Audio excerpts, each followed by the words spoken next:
Esitellään Paylinerin 175 PR. Mene! Todella siisti. 2007 valmistettu, 2008 Suomeen tuotu ja 2009 käyttöotettu. Säilytystila on hyvin. Täältä löytyy kummankin penki alta säilytystilaa sekä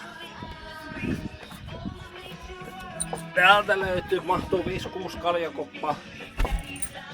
Myös takaa löytyy sillä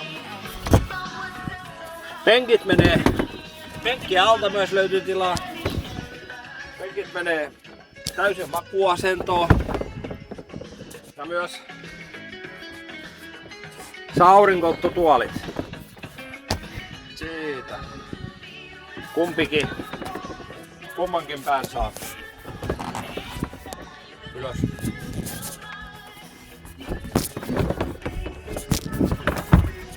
Näin.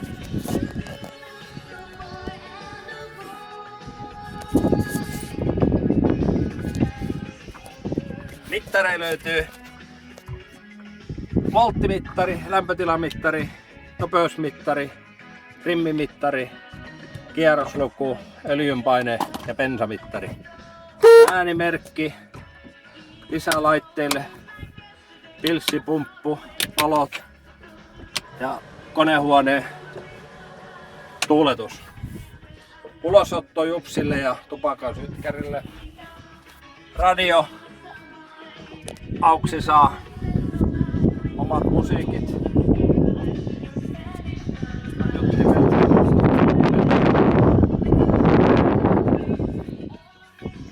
Moottori on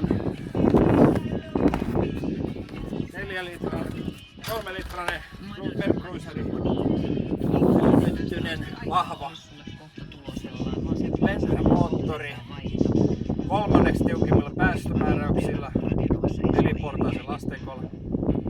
Huolto todella helppoa, tosta saa yhdennettyä veneet koneesta.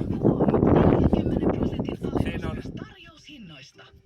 vetolaitteen öljymäärä, eli näkee täältä ylhäältä. Siinä on antura, eli hälyttää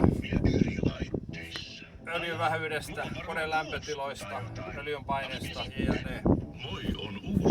Huolto on helppoa, suodattimme vaihtuu tosta. Tosta saa öljyt tarkastettua, öljyt sisään. Letku menee, kun aukaisee ulos, niin öljyt lähtee pois.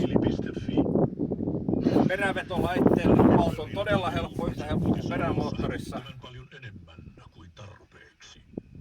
Valjekumi kestää noin 5-8-10 vuotta. Huolto on tuolla yksi vaseliininippa ja ulkona yksi vaseliininippa. Eli huolto on semmonen punti tähän koneeseen. Helpompi kuin 4-tahtia perämoottori. Kunnon laturit ja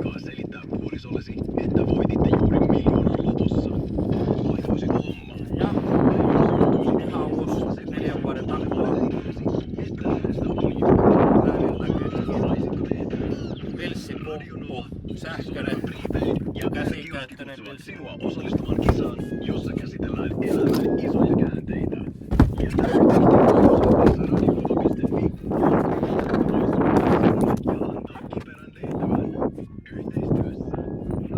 Kulkee todella hyvin. Ajaa pystyy tässä tai penkillä. Ohjauskevyt.